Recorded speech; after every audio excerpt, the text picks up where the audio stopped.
This is the Perfect Being. I'm here to tell you all to subscribe to the perfect channel, UnrealEntGaming. Please remember to turn on your notifications to be the first to know about the latest in Dragon Ball news and information. And if you don't, very soon you will all be dead, along with your entire planet. The Tournament of Power continues as we move forward into battle as Goku finally challenges Jiren, but only to have Jiren decline Goku's offer by sending the Pride Troopers led by Casserole after Goku, in which prompts Goku in having to battle for his survival as both androids 17 and 18 assist Goku during this situation, all while something seems to be happening with Caulifla as she is also placed in a troublesome situation. What's going on, Dragon Ball fans? Welcome to my Dragon Ball Super episode 101 review entitled The Impending Warriors of Justice, the Pride Troopers, leading into next week's exciting episode of Dragon Ball Super episode 102 in what promises to be another exciting episode as we saw so much happen in this episode, which is going to correlate involving Toppo and Jiren in next week's episode alongside Universe number 2, which is also going to be starring Brienne and Android 17. And a quick plug before we begin: if you guys are new to this channel, don't forget to hit that subscribe button and turn on notifications. That way you guys can be notified whenever a Dragon Ball video is posted onto this channel. Hashtag notification squad. And if you guys are not following me at Twitter, be sure to go on ahead and follow me at Twitter at UnrealEntGaming to stay up to date with all the latest in Dragon Ball. Dragon Ball Super episode 101 is now officially in the history books, prompting the Pride Troopers in coming after Son Goku, which ultimately I think made a lot of sense, especially considering the fact that they're actually saving Jiren for later on in the tournament, as you don't want to give away the main event too early. But either way, we start the episode off exactly where we left off, with the entire arena having to be destroyed following Kale's actions, and everything seems to be covered in like this purplish like smoke. And we see how Caulifla and Kale are there, with Caulifla having to tell Kale that she was really strong, but Kale doesn't remember the rampage at all, because it seems like after she transforms into that berserker-like state, she can't seem to remember anything, very similarly to Broly. But then we get to see Goku and Jiren engage in some sort of dialogue, with Goku having to challenge Jiren until we see Toppo step in and attack Goku via his Justice Flash. Now, what's awesome about this is Jiren didn't even say a word, with Goku having to challenge him, and we even see right then and there, as Goku is challenging Jiren, how Toppo tells Jiren that he'll send a group of 5 other Pride Troopers to handle Goku instead. That way, they can both preserve their energies, as they are the strongest members of their own team. So it does make sense. But as soon as that happens, we see Goku emerge from the ground, and he's right next to Caulifla and Kale. And with that, we see how Casserole begins to lead the other respective group of Pride Troopers who seem to encounter Goku, Caulifla, Kale in the engagement process, because Toppo was the one that told Jiren that they must preserve their energy, which again, you guys have to understand that you can't expect to see Goku versus Jiren so early, as they are hyping that up. So with that, we get to see how Goku can tell from Casserole's clothing that he's also a part of Jiren's squad, and we see how Casserole is mad at Kale for beating up the Charmander Agumon looking Pride Trooper that we've seen last week, because he was the one that pretty much caught Kale in the Justice Lasso until of course she knocked him out of the ring. So not only are they trying to go on ahead and stop Goku, but it looks like they're also trying to also put the blame on Kale for causing all this damage in the first place. But as soon as that happens, we see how Goku tells Caulifla to get to safety, and she refuses. Now again, I still stand by my opinion that Kale should have been ringed out from last week's episode, because having to see Jiren do what he did to Kale in knocking her out the berserker form, I personally felt as if that should have been her decisive moments, because in this episode she seems to be okay, and it's not like, you know, Jiren was really going hard, because obviously we do understand that you can't really go all in this tournament because you can possibly kill somebody. Either way, I felt as if she should have been gone. But we see how Master Roshi and Tien managed to actually hold their own within the group, and then my favorite part, we get to see Frieza holding the head of one of the Universe 10 warriors, and we see how out of nowhere Vegeta appears, and he's beginning to yell at Frieza not to hurt the Universe 10 fighter, as Frieza easily fodderizes him and throwing him into the void. And that's when Frieza tells Vegeta, that guy is my prey, don't take him for yourself, and he throws the guy out of the ring. So we understand based on this that I do think 3 to 4 fighters are eliminated from Universe number 10, which again is isn't really looking too good for Gowasu. So, but I love the overall tension that Vegeta steps in and he tells Frieza not to do anything reckless because, again, if he himself actually kills somebody, they're all going to be in jeopardy. But beside that, we see how Frieza makes his introduction as the other Universe 7 warriors look up as Frieza is standing on this rock and pretty much glorifying himself. But either way, as that happens,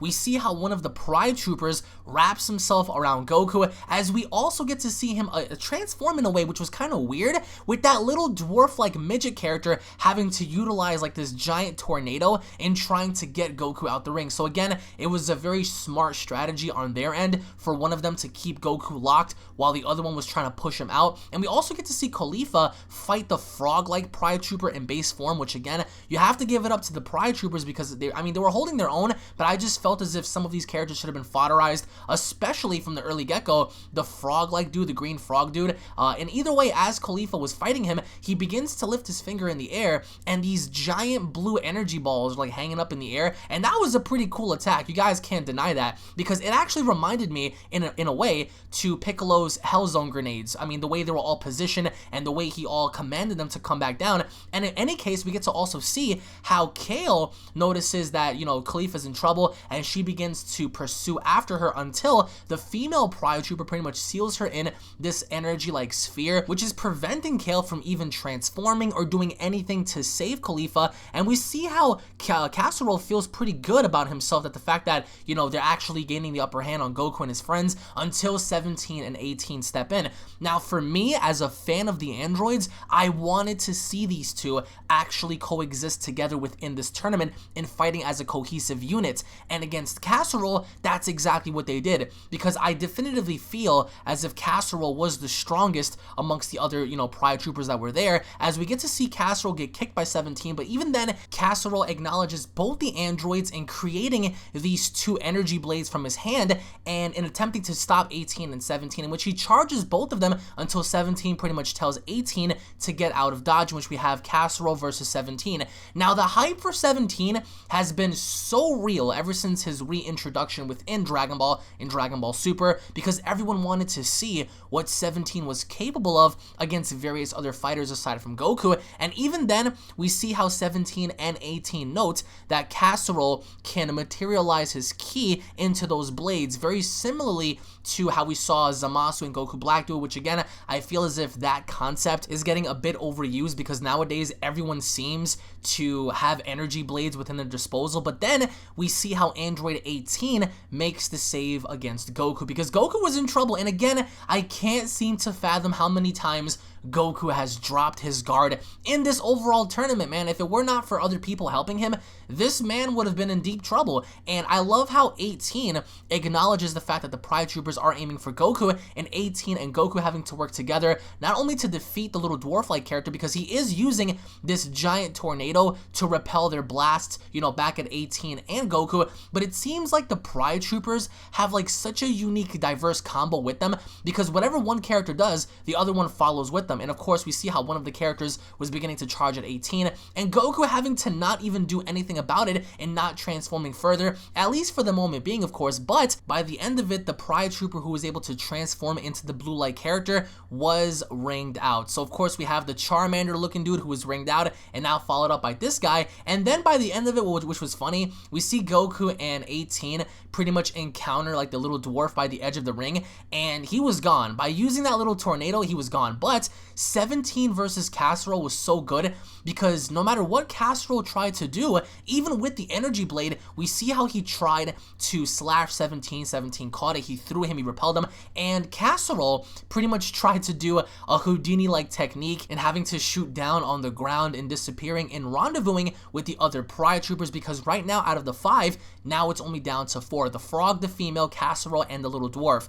And again, I do want to apologize for their names, because their official names aren't yet released. But even then, we see Khalifa, and she is really battle damaged. We see how she's injured, we see how she's hurt, because the frog-like character was able to really do damage with those attacks. And even then, the female Pride Trooper was emitting some sort of barrier to prevent Goku and 18 and 17 from getting in. And while, you know, they were in this little barrier, Khalifa was getting destroyed.